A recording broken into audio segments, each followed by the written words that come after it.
안녕하세요. 다산에듀 원장 이지현입니다. 이번 시간에는 제어공학의 제6장 근궤적에 대해서 알아보도록 하겠습니다. 근궤적이다 라고 하는 것은 게르프 전달 함수의 상수값 k값이 0에서부터 무한대까지 변화할 때 특성근, 즉 특성방정식의 특성근의 이동 경로를 근궤적이다 라고 얘기를 합니다.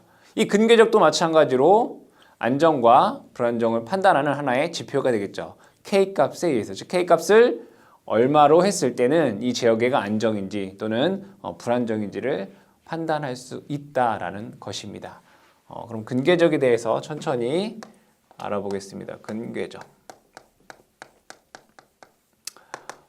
근궤적은 좀 전에 얘기했다시피 게르프 전달함수의 K값이 변화할 때 특성근의 경로다라고 얘기를 했습니다. 그러면 게르프 전달함수 우리 MS라고 하는 것을 이렇게 쓰고 있습니다. 1 플러스 GS, HS분의 GS 이렇게 쓰고 있죠. 이때 특성방정식 FS라고 하는 것을 1 플러스 GS, HS 이퀄 0, 이것이 이제 특성 방정식이다라고 얘기를 합니다. 그럼 여기에서 이 GS, HS라고 하는 것을 우리는 게르프 전달함수라고 하죠. 그러면 이 게르프 전달함수 GS, HS라고 하는 함수는 S의 함수이죠. 따라서 얘를 이렇게 한번 정의를 해보도록 하겠습니다. ds분의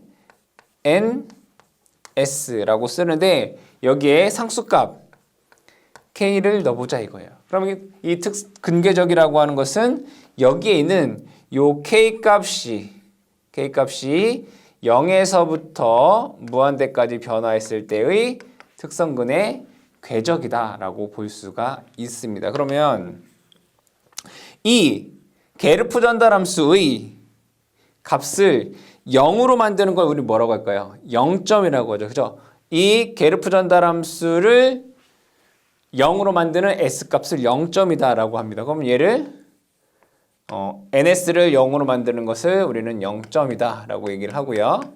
이 DS라고 하는 값을 0으로 만드는 값은 극점이다 이렇게 얘기를 하겠죠. 게르프 전달함수를 무한대로 만드는, 즉 분모를 0으로 만드는 것을 극점이다라고 얘기를 합니다. 그러면 여기에 있는 특성 방정식에 이 게르프 전달함수를 대입을 해보도록 하겠습니다. 그럼 FS는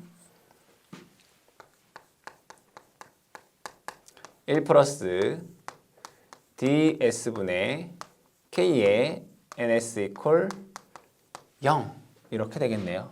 그럼 얘를 다시 한번 적게 되면 DS분의 얘는 1은 이제 DS가 되겠죠. 플러스 K의 NS가 됩니다. 이퀄 0 되죠. 그러면 이 값을 0으로 하는 FS를 0으로 하는 값은 뭐예요? 분자를 0으로 하는 값이 되겠죠. 그래서 FS는 DS 플러스 K의 NS 이퀄 0이 된다 이거예요. 그러면 이 식에서 보시다시피 특성방정식 FS라고 하는 것은 여기 있는 이 K값의 영향을 받겠죠.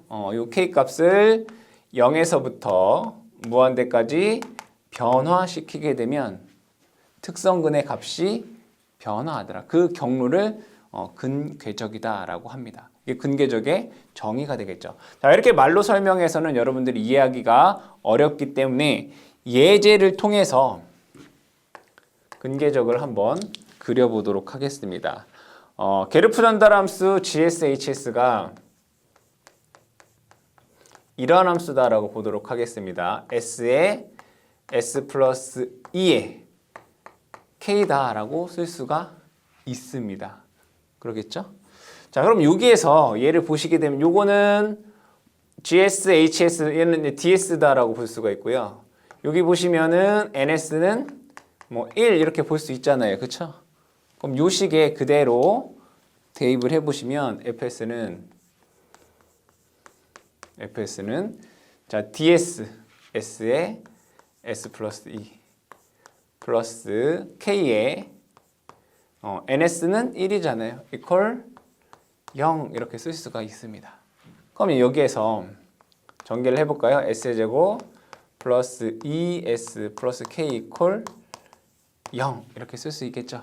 그럼 근의 공식에 의해서 우리가 이 s 값을 구할 수 있습니다. s 자 2차식이기 때문에 근이 두 개가 존재하겠죠. 하나는 마이너스 1 플러스 루트 1 마이너스 k가 되고요. 하나는 마이너스 1 마이너스의 루트 1 마이너스 k가 된다라는 것을 알 수 있습니다. 뭐 근의 공식에 의해서 나온 식이기 때문에 근의 공식은 앞에서도 설명이 드린 거죠. 그러면 여기에 있는 k 값을 0에서부터 무한대까지 한번 변화를 시켜보도록 하겠습니다. k 값이 0일 때를 한번 보도록 할게요. k 값이 0이다 라고 보면 S1의 값은 자 k 값이 0이면 마이너스 1 플러스 1이기 때문에 0 됩니다. S1은 0 되고요. S2는 여기다가 0 넣으면 마이너스 1, 마이너스 1 되기 때문에 마이너스 2가 됩니다. 그럼 k 값이 0일 때는 얘를 보시게 되면 0과 마이너스 2는 자 게르프 전달함수의 분모를 0으로 하는 걸 뭐예요? 극점이다라고 하죠. 그럼 얘네들은 극점과 같아요. 게르프 전달함수의 극점과 동일하다라는 것을 여러분들이 알 수가 있습니다. 자, K값을 1을 한번 넣어보도록 하겠습니다. K값에 1을 넣으면 얘 1-1이니까 0, 1-1이니까 0. 그러니까 얘는 S1도 마이너스 1이고 S2도 마이너스 1이다라는 것을 알 수 있습니다. 우리는 근이 같으면 뭐죠? 얘를 중근 이렇게 얘기를 하죠. 중근. 자, 그럼 다음에는 자, K값을 0보다 크고 1보다 작다라고 보도록 할게요. 0보다는 크고 1보다는 작다. 예를 들어 0.75라고 하는 것을 넣어볼까요? 0.75. 여기에다가 1-0.75 하시게 되면 이 값이 0.25가 되죠. 루트 0.25는 0.5 됩니다. 0.5. 그러면 S1이라고 하는 값은 마이너스 1 플러스 0.5니까 마이너스 0.5가 되고요. S2는 마이너스 1 마이너스 0.5니까 마이너스 1.5가 됩니다. 그렇죠? 이런 값이 돼요. 그 다음에 K값이 1보다 클 때를 보도록 하겠습니다. K값이 1보다 큰데 그럼 K값을 그냥 2다 라고 보도록 할게요. 2. 그러면 S1이라고 하는 값은 여기다 2 넣어볼게요. 마이너스 1 플러스 여기가 루트 마이너스 1이 되잖아요. 루트 마이너스 1은 허수 J다 라고 쓸 수 있어요. 그래서 마이너스 1 플러스 J가 된다는 걸 알 수 있고요. S2는 마이너스 1 마이너스 J가 되겠다. 그쵸? 그럼 이걸 가지고 근계적을 그려보도록 하겠습니다. 자, 근계적을 이렇게 그려보면 극점은 X로 표시를 할게요. 자, 여기 극점은 0과 마이너스 2입니다. 그래서 0과 그 다음에 마이너스 2 여기 이렇게 보도록 할게요. 그러면 K값을 0에서부터 무한대까지 변화시킬 때 K값이 0일 때에는 뭐랑 같다고 했어요? 극점과 같다고 했어요. 여기와 여기가 된다라고 했어요. 그쵸? 자, 그 다음에 K값이 0보다 크고 1보다 작을 때에는 마이너스 0.5, 마이너스 1.5 이렇게 되겠네요. 그럼 얘는 하나는 여기가 되고 하나는 여기가 되겠죠. 여기는 마이너스 0.5, 마이너스 1.5 이렇게 돼요. 그렇죠? 자, 이거는 뭐예요? K값이 0보다 크고 1보다 작을 때 이 구간에서예요. 자, K값이 1일 때 넣었어요. 마이너스 1, 마이너스 1이었어요. 그죠? K값이 1일 때는 여기였어요. 그쵸? 자, 그러면 보게 되면 근궤적이 얘는 S1이라고 한 애는 여기서 이쪽 방향으로 이렇게 온다라는 것을 알 수 있고요. S2는 이렇게 온다라는 것을 알 수 있죠. K값이 0에서부터 1까지 올 때 얘는 이러한 방향으로 오게 되고 얘는 이러한 방향으로 오게 된다는 걸 알 수 있어요. 그럼 K값이 1보다 커지게 되면 하나는 마이너스 1 플러스 J 방향으로 되고 하나는 마이너스 1 마이너스 J 방향이 돼. S1은 얘가 이쪽 방향으로 간다는 것을 알 수 있어요. 얘가 이렇게 해서 이 방향으로 진행이 되고요. 그 다음에 얘는 이렇게 와서 이 방향으로 진행이 된다는 것을 알 수 있습니다. 그러면 자, 이 게르프 전달함수, 이 제어 시스템 같은 경우에는 K값이 0에서부터 무한대까지 변화할 때 어떻게 돼요? 이 우방구로 넘어가지 않잖아요. 특성근이 항상 좌반구에 있기 때문에 이 제어계는 K값에 상관없이 항상 안정하다라는 걸 알 수 있죠. 즉 K값이 0보다 크면 이 제어계는 항상 안정하다라는 것을 알 수 있습니다. 두 번째로는 근궤적의 작성법에 대해서 보도록 할게요. 자, 이러한 것 같은 경우에는 간단한 내용이기 때문에 작성이 쉽지만 조금 더 복잡해지면 근궤적의 작성법이 아셔야 된다. 근궤적의 작성법에 대해서 보도록 할게요. 자, 근궤적의 작성법의 첫 번째로는 0점과 극점입니다. 0점과 극점.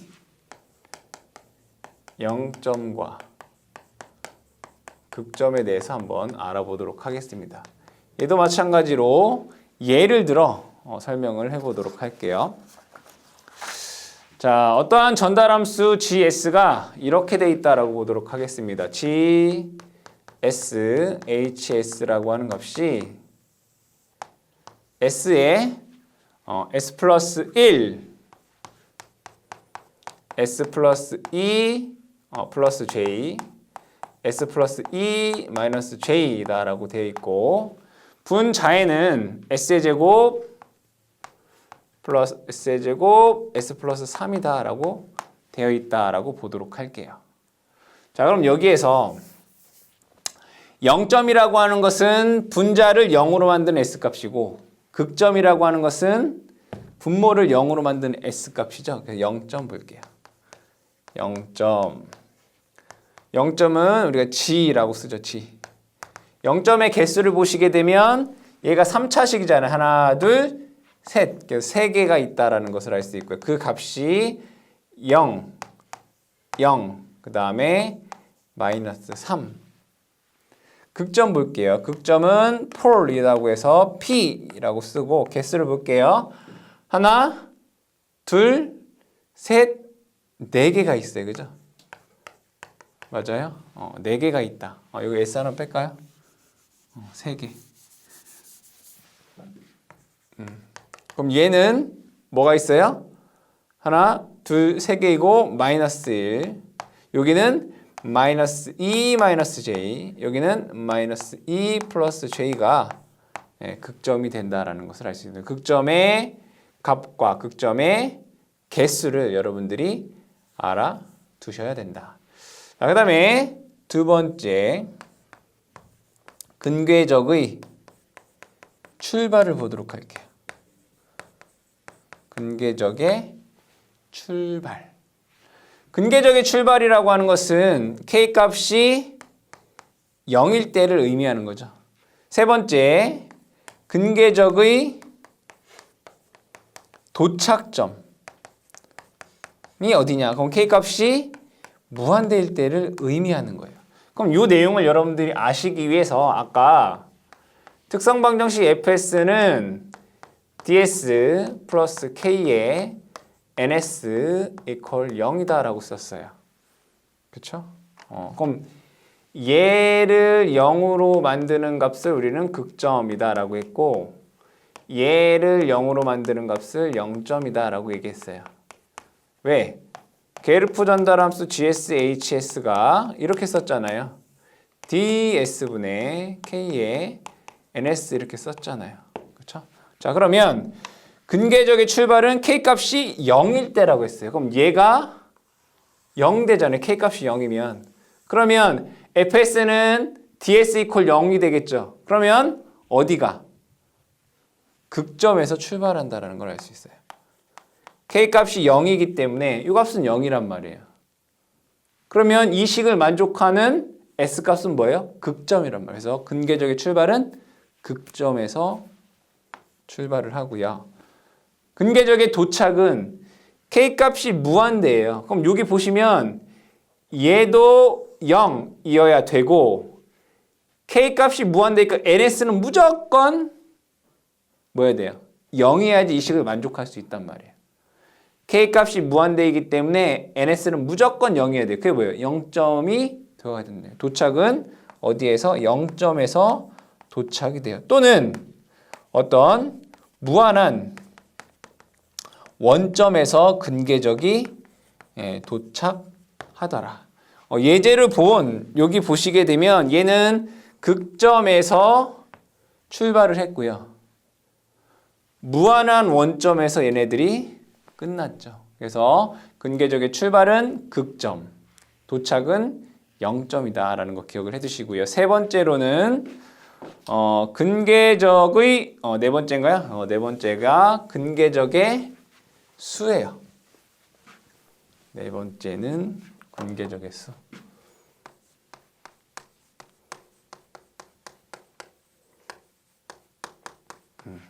자, 근계적의 출발은 극점에서 한다고 했고 근계적의 도착은 0점에서 한다고 했어요. 그럼 근계적의 수는 극점이 만약에 5개고 0점이 2개다라고 보도록 할게요. 그럼 출발한 근계적은 5개고 도착한 건 2개란 얘기인가요? 아니죠. 이 5개가 여기에 들어갔다는 얘기죠. 중복돼서. 그럼 근계적 수는 5개가 되는 거죠. 그렇겠죠. 따라서 근계적의 수는 극점과 0점 중 개수가 큰 값이에요. 그러니까 0점이 5개고 극점이 2개다라고 하면 근계적은 5개. 극점이 4개고 0점이 1개다라고 하면 근계적은 4개다. 그래서 둘 중 극점과 0점 중 많은 값이 근계적의 수가 됩니다. 다섯 번째는 근계적의 대칭성입니다. 근계적의 대칭성.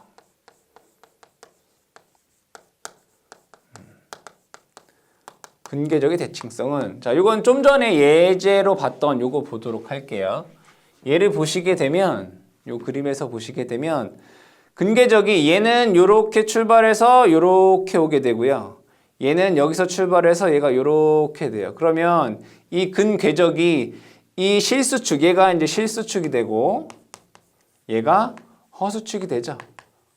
그래서 이 근계적은 항상 요 실수축에 대칭이 된다라는 것을 알 수 있습니다. 그래서 근계적의 대칭성은 실수축 대칭이 된다라고 이해를 해주시면 되겠습니다.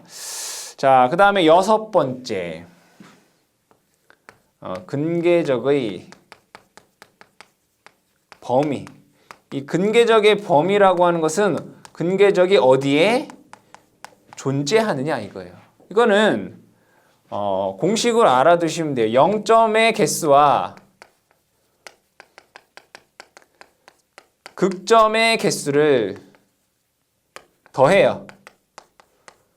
이 값이 홀수이면 그러니까 이 값이 짝수이면 해당되지 않는다는 얘기예요. 짝수이면 해당되지 않고 얘가 홀수이면 홀수 구간에 존재해요.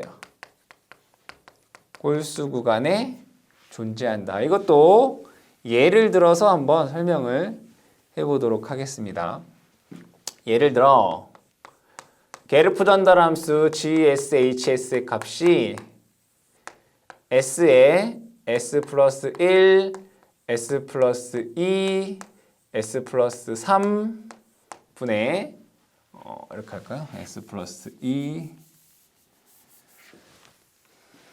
그냥 여기에 S 플러스 1, S 플러스 3, S 플러스 2 이렇게 써보도록 할게요.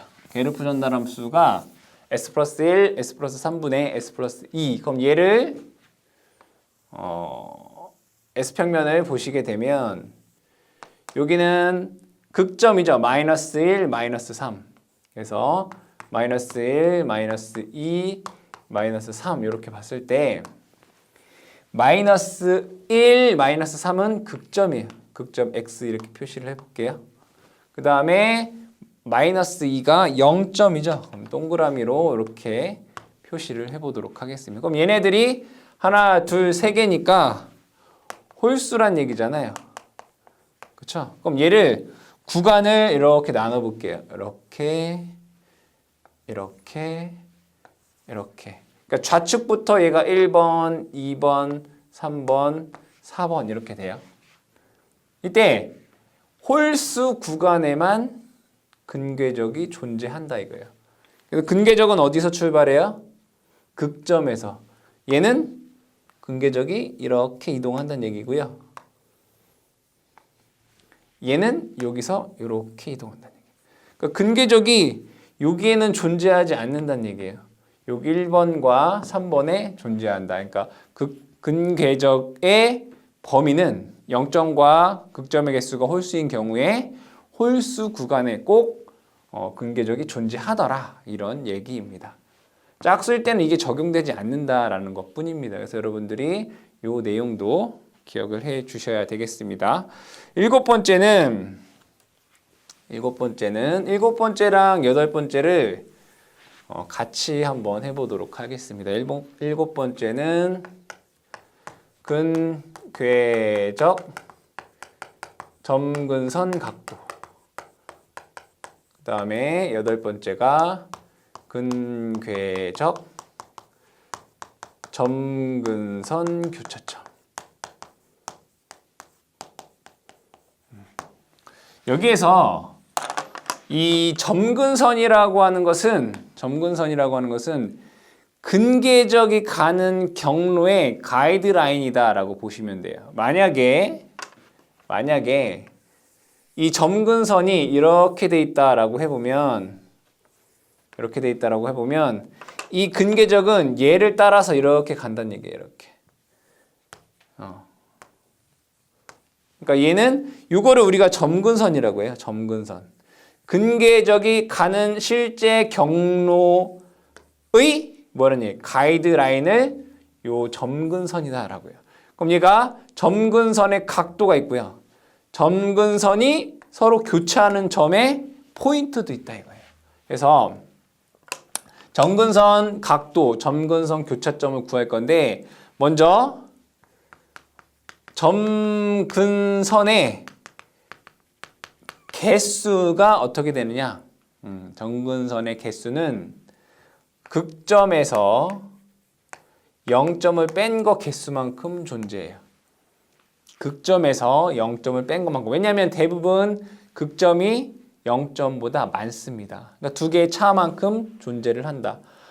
근궤적 점근선 각도와 근궤적 점근선 교차점에 대한 공식을 먼저 적어보게 되면 이 세타라고 하는 것은 극수의 개수 빼기 0점의 개수 분의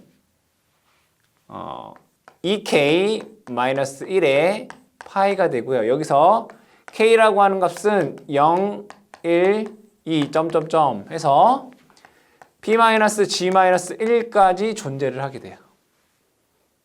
이것도 좀 이따 예제를 들어 설명을 해보도록 할게요. 근궤적 점근선 교차점, 얘는 이제 실수축에 존재해요. 얘는 실수축에 존재를 하는데 이 점근선 교차점 델타라고 하는 것은 이렇게 쓸 수 있어요. 극점의 개수 빼기 극점의 개수에 극점을 다 더한 값 빼기 0점을 다 더한 값 이렇게 돼요. 근데 실제 문제에서 제일 많이 출제되는 게 이거예요. 점근선 교차점이 어디냐? 이게 제일 많이 출제가 돼요. 꼭 좀 기억을 해두시기 바랍니다. 그러면 이걸 가지고 예제를 한번 보도록 하겠습니다. 예제를 보시면 여러분들 교재에 있는 예제로 할 거니까 여러분들 교재를 보시면 되겠습니다. 게르프 전달함수 GS HS가 이렇게 되어 있다. S에 S 플러스 1, S에 S 플러스 1, S 플러스 2, S 플러스 4 분의 K에 S 플러스 3이다 라고 되어 있습니다. 그럼 하나하나씩 보도록 할게요. 0점부터 보도록 할게요. 0점. 0점은 한 개가 있죠. 한 개. 그 값이 마이너스 3이에요. 극점을 한번 볼게요. 극점의 개수는 하나, 둘, 셋, 네 개가 있네요. 네 개. 그렇죠? 그 값이 0, 마이너스 1, 마이너스 2, 마이너스 4가 있다라는 것을 알 수가 있어요. 그럼 이걸 가지고 점근선 각도와 점근선 교차점을 보도록 할게요. 그러면 여기에서 극수는 4개이고 G값은 1이니까 여기 P-G-1이라고 하는 것은 4 빼기 1 빼기 1 하니까 2네요. 그죠? 따라서 얘는 K는 0, 1, 2까지만 존재한다는 얘기예요. 그럼 세타 제로는 K값이 0일 때 세타 제로는 여기다가 0 넣으면 돼요. 그죠? P-G는 3 돼요. 3분의 2K, K가 0이니까 여기 플러스 1입니다. 잘못 썼네요. K가 0이니까 위에가 파이가 돼요. 파이. 얘는 60도 이렇게 됩니다. K값이 1일 때 세타 1은 3분의 여기다 1 넣으면 2 더하기 1 파이니까 3파이네. 그럼 얘는 그냥 파이란 얘기죠. 180도 이렇게 돼요. 그죠? K값이 2일 때 세타 2는 3분의 여기다가 2 넣으면 4 더하기 1 파이니까 5파이네. 얘는 300도 이렇게 돼요. 300도. 세 개가 나오더라. 그 다음에 근계적 점근선 교차점 델타를 한번 구해보도록 할게요. 델타는 P-G 4개에서 1개 뺀 거 4-1 이렇게 되겠죠. 그죠?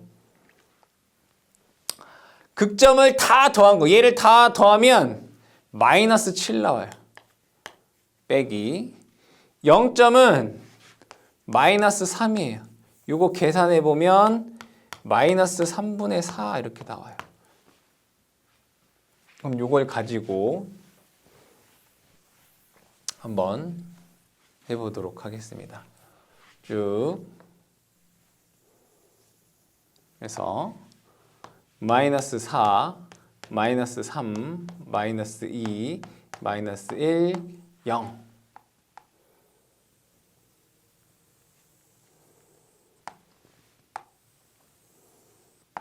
이렇게 볼게요. 먼저 극점부터 볼까요? 극점은 0, 마이너스 1, 마이너스 2, 마이너스 4 0, 마이너스 1, 마이너스 2, 마이너스 4 이렇게 돼 있어요. 0점은 마이너스 3 여기에요. 그렇죠? 그리고 점근선 교차점이 마이너스 3분의 4라고 돼 있으니까 이 정도 되는 것 같아요. 마이너스 3분의 4. 자, 여기에서 근계적 점근선 각도가 첫 번째 거 K값이 0일 때 얘는 60도예요. 얘가 이렇게 된다는 거예요. 여기서부터 여기까지 각도가 60도다 이런 얘기예요. 그 다음이 180도죠. 그럼 여기서부터 여기까지가 180도라는 얘기예요. 얘가 이렇게 되겠네.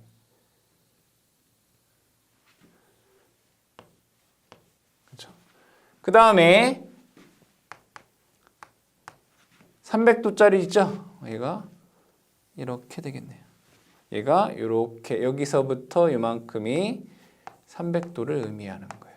이게 점근선 교차점이 되는 거예요. 그리고 얘 0점과 극점의 개수를 볼게요. 하나, 둘, 셋, 넷, 5개. 홀수네요. 홀수면 근계적이 어디에 줘요? 홀수 구간에 존재해요. 그럼 얘를 나눠보면 둘, 셋, 넷. 좌측부터 1번, 2번, 3번, 4번, 5번. 근계적은 어디에 존재한다고요? 홀수 1번, 3번, 5번에 이렇게 존재한다고요. 그럼 근계적을 보시게 되면 근계적은 어디에서? 극점에서 출발해요. 얘는 근계적이 이렇게 되겠다. 근계적 점근선이 이렇게 돼 있잖아요. 그럼 얘를 그대로 이렇게 따라간다고요. 이렇게. 이러한 거 하나가 있겠고요. 얘도 극점에서 출발해서 0점으로 끝나는 근계적이 이렇게 존재하겠죠. 여기는 근계적이 존재하지 않아요. 2번이 여기에 이렇게 존재해요. 그 다음에 여기 보시게 되면 얘랑 얘가 있고 여기에 존재한다라고 했어요. 근데 점근선 교차점이 이렇게 돼 있어요. 그럼 얘는 어떠한 점에서 만나서 그쵸? 얘도 이쪽으로 이렇게 와서 만나서 그쵸? 하나는 이렇게 가고요. 하나는 그러니까 요 모양을 따라서 얘가 이렇게 이동하게 되고 얘는 요 모양을 따라서 이렇게 이동한단 말이에요. 이해되시죠? 이렇게 근계적을 그릴 수 있다. 그 다음에 우리가 구할 수 있는 게 뭐가 있냐면 여기가 뭐예요? 근이 허수축으로 넘어가는 곳이에요. 근이 여기에 있으면 제역에는 안정인데 이쪽으로 넘어오게 되면 뭐예요? 불안정이 되는 거죠. 그러면 어떠한 K값이 요 점을 넘어가게 되면 얘는 불안정이 되는 거잖아요. 얘를 뭐라고 해요? 허를 허수축 교차점 이렇게 얘기를 해요. 여기도 마찬가지로 허수축 교차점 이렇게 되겠죠. 그죠? 자, 그 다음에 요 부분은 얘가 근이 여기 실수축에 있다가 얘가 복소평면으로 나가는 점이잖아요. 얘를 뭐라고 하냐면 요 점을 분지점, 그러니까 실수축에서 복소평면으로 나가는 분지점 또는 이탈점 이렇게 얘기를 해요. 그럼 이 나가는 부분이 이제 대부분 뭐냐면 여기가 이제 중근이에요, 중근. 중근에서 이렇게 되는 거죠. K값이 어떤 값일 때 얘가 중근을 간다. K값을 0에서부터 무한대까지 변화시키는데 이 K값 어떠한 K값에서 S값 특성근이 중근을 갖는단 말이에요. 그 지점이 된단 말이에요. 이걸 우리는 분지점, 이탈점 이렇게 얘기해요. 그러면 우리가 여기에서 허수축과 교차점과 요 분지점, 이탈점을 한번 계산을 해보도록 할게요. 자, 해당 예제에서는 게르프 전달함수가 복잡하기 때문에 다른 예제를 가지고 얘기를 하도록 하겠습니다. 9번째가 근계적의 허수축 교차점이에요.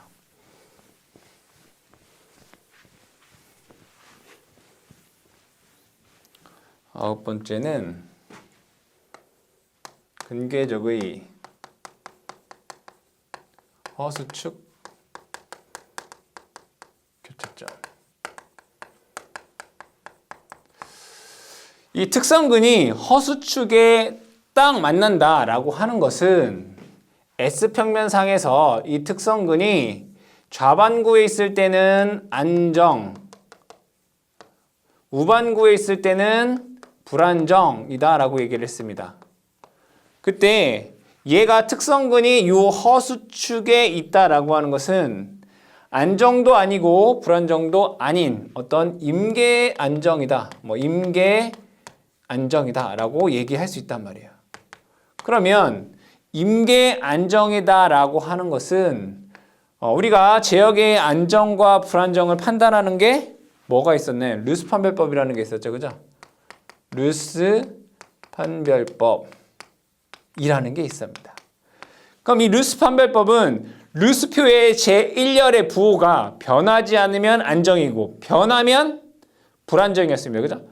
루스표에서 제1열이 부호가 변하면 불안정이고 변하지 않으면 안정이다라고 했어요. 그러면 여기에서 루스표에서 한 행의 값이 0일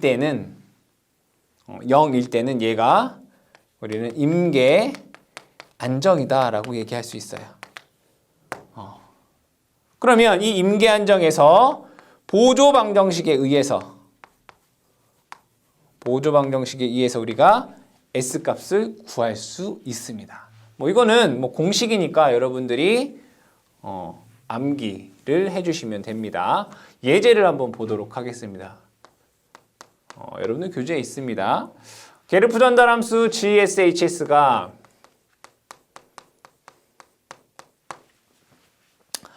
S에 S 플러스 4, S 플러스 5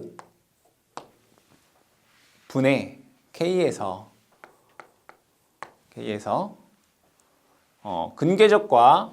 이 근계적이 허수축과 교차하는 S 값을 구하는 얘기예요. 보도록 할게요. 보시게 되면 여기에서 페르프 전달함수가 무한대가 되는 특성 방정식 fs는 s에 s 플러스 4, s 플러스 5 플러스 k 이퀄 0으로 식을 세울 수가 있습니다. 그럼 얘를 전개를 해보도록 하겠습니다. s의 세제곱 플러스 9s의 제곱 플러스 20s 플러스 k 이퀄 0이다 라고 하는 식으로 나오게 됩니다. 그럼 이것을 루스 판별법으로 루스 표를 한번 그려보도록 하겠습니다. S의 3승이니까 S의 3승, S의 2승, S의 1승, S의 0 이렇게 적어보도록 할게요. 개수를 보시면 1, 9, 20K네요. 1, 9, 20 K가 됩니다. 그럼 여기에서 얘가 당연히 0일 거니까 요 K 밑에는 0이 될 것이고요. 얘가 0이면 얘가 이렇게 내려와서 여기가 K가 된 거라는 것을 알 수 있죠. 이건 루스 판별법 때 얘기했던 내용이죠. 그럼 여기만 구해주시면 되겠다. 여기를 보시게 되면 요거 분의 9분의 얘랑 곱한 거 180에 마이너스 얘랑 곱한 거 K가 돼요. 그럼 여기 있는 값은 9분의 180 마이너스 K가 됩니다. 그러면 임계 안정은 한 행이 0이 되면 된다고 했어요. 그죠? 그럼 이 값이 0이 되면 된다는 얘기네요. 그러면 무엇을 알 수 있냐면 K 값이 이게 0이 되면 되겠다. 그죠? K 값이 180에서 임계 안정이 된다 이거예요. K 값이 180에서 임계 안정이 된다. 이거예요. 여기가 180이다라고 하는 값이 되면 얘는 임계 안정이 되더라 이거예요. 그러면 여기에서 얘가 180일 때 S 값을 구하여라 이런 얘기잖아요. 그럼 여기에서 여러분들 이렇게 구하면 돼요. 이 K 값 대신에 여기다 180 넣으면 돼요. 이퀄 0. 여기에서 S 값 구하면 된다고요. 이 식에서. 근데 이 식에서는 우리가 구하기가 어렵잖아요. 그쵸? 그래서 쓰는 게 보조 방정식을 쓴다고요. 요거. 그 상위의 식. 그러니까 이걸로 계산하셔도 되고 이걸로 계산해도 된다 이거예요. 여기 보시면 S의 제곱이죠. 9란 말이에요. 9S의 제곱. 그러니까 보조 방정식. 이 보조 방정식이라고 하는 것은 이 특성 방정식의 보조 방정식인 거죠. 이렇게 쓸 수 있어요. 9S 제곱 플러스 180 이퀄 0 이렇게 돼요. 그럼 여기서 S값을 구하나 여기서 S값을 구하나 똑같다 이거죠. 계산을 해보면 9로 나누면 S의 제곱 플러스 180 9로 나누면 20인가요? 20은 0. 그럼 여기 S 나오죠. S는 플러스 마이너스 루트 J 루트 20이 돼요. 그럼 얘는 플러스 마이너스 J 4.48이 돼요. 그러니까 즉 S 값이 자 K 값은 180이고 S는 플러스 마이너스 J 4.48에서 허수축과 교차한다라는 것을 알 수가 있겠다. 그 다음에 10번째 마지막으로 분지점, 이탈점에 대해서 보도록 하겠습니다. 10번에서는 분지점, 이탈점 이렇게 얘기하죠. 이탈점 또는 분지점. 이탈점, 분지점은 어떠한 그 K값에서 중근이 나온다 이거예요. 중근. 어떤 K값에서 즉 중근이 나올 때의 K값이다라고 보시면 돼요. 중근이 나올 때의 K값. 그러니까 이 특성근이 실수축에서 복수평면으로 나오는 그 점을 우리는 이탈점, 분지점 이렇게 얘기한다는 얘기예요. 그럼 얘를 공식으로 쓰면 dsdk 이꼴 0으로 되는 요 S값이 뭐란 얘기예요? 분지점, 이탈점이다 이런 얘기예요. 한번 볼게요. 중근이다라고 하는 건 여러분들이 이런 건가요? 예를 들면 S 플러스 1의 제곱 이런 함수가 있다는 얘기인가요? 얘를 미분하면 2의 S 플러스 1 이퀄 0 이렇게 된다는 얘기인가요? 그렇죠? 여기 마이너스 1이 뭐가 되는 거예요? 중근이 되는 거잖아요. 똑같이 이해되시죠? 그래서 이 식에 의해서 우리가 이탈점, 분지점을 구할 수 있는데 이것도 마찬가지로 그냥 설명하면 이해가 되지 않기 때문에 예제 문제를 보고 해보도록 하겠습니다. 여러분들 교재에 있는 문제입니다. 이것도 뭐 뒤에 수록되어 있는 문제이지만 예제를 한번 천천히 풀어보도록 할게요. 게르프 전달함수 GSHS가 이렇게 돼 있답니다. S의 S 플러스 1, S의 S 플러스 1, S 플러스 4 분의 K 이렇게 돼 있대요. 여기에서 이탈점과 분지점을 구하여라. 그럼 먼저 뭘부터 해야 하냐면 특성방정식 fs를 구해야 되겠다. 그죠? S의 S 플러스 1, S 플러스 4 플러스 K 이퀄 0 됩니다. 그럼 얘를 한번 전개를 해보도록 하겠습니다. S의 세제곱 플러스 5S제곱 플러스 4S 플러스 K 이퀄 0 됩니다. 그럼 요 식에서 얘를 K에 관한 식으로 써보도록 할게요. K는 얘를 다 이쪽으로 넘기면 되나요? 마이너스 S의 세제곱 마이너스 5S의 제곱 마이너스 4S 이퀄 0 이렇게 돼요. 그럼 얘를 S에 대해서 미분하라 이거예요. ds, dk 얘를 미분하라. 마이너스 S의 세제곱을 S에 대해서 미분하면 마이너스 3S제곱 되고요. 마이너스 5S제곱을 미분하게 되면 10 마이너스 10S가 되고요. 마이너스 4S를 미분하면 4가 돼요. 이퀄 0 되겠네요. 그럼 얘 다시 쓰게 되면 다 마이너스 곱해볼까요? 3S의 제곱 플러스 10S 플러스 4 이퀄 0 이렇게 돼요. 그러면 이 식을 만족하는 S값은 구해볼게요. 근해 공식에 의해서 근해 공식 X는 2A의 마이너스 B의 플러스 마이너스 루트 B의 제곱 마이너스 4AC 공식이죠? 여기다 2 곱하면 6분의 마이너스 B, 그러니까 마이너스 10 플러스 마이너스 루트 b의 제곱 100에 10을 제곱하면 100이죠. 마이너스 4 ac 12 곱하기 4네요. 48 되나요? 마이너스 48 이렇게 돼요. 그럼 요거를 계산을 해보시면 하나는 마이너스 0.46이 나오고요. 또 하나는 마이너스 2.86이 나와요. 두 개가. 그럼 두 개 다 분지점이냐? 두 개 다 분지점이냐? 아니란 얘기죠. 한번 보도록 할게요.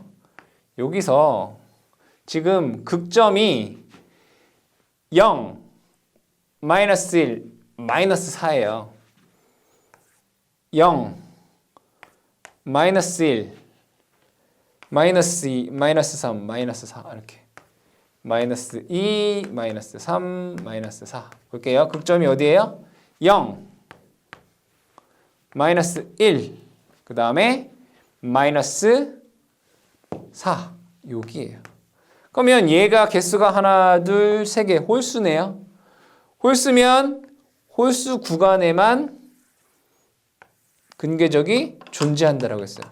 그럼 얘는 여기에 부분에 존재를 할 것이고요. 얘는 여기 부분에 존재를 하겠죠. 그러니까 여기가 1번이고 여기가 2번이고 얘가 3번이기 때문에 여기는 존재하지 않는다고요. 짝수 구간은. 홀수 구간에만 존재한다. 그러면 분지점을 보니까 얘는 마이너스 0.46이네. 마이너스 0.46이면 여기 어디 정도 되는 거예요? 마이너스 0.46. 얘는 마이너스 2.86. 여기네. 마이너스 2.86 이 정도네요. 그럼 여기는 근궤적 자체가 없기 때문에 없잖아요. 여기는. 그래서 얘는 분지점이 될 수가 없다고요. 그래서 해당 게르프 전달함수의 분지점은 마이너스 0.46인 지점이 분지점이 된다라는 것을 알 수 있습니다. 자, 여기에서는 우리가 근궤적을 작성하는 방법에 대해서 다루고 있었고 대부분은 점근성 교차점을 구하여라, 분지점을 구하여라, 극점은 그 근궤적이 어디에서 출발하느냐, 근궤적의 개수가 몇 개이냐 이런 식으로 문제가 출제가 되기 때문에 여러분들이 이 과정 하나하나씩을 쭉 한번 훑어보시면 충분히 다 이해가 가능하다라고 판단이 됩니다.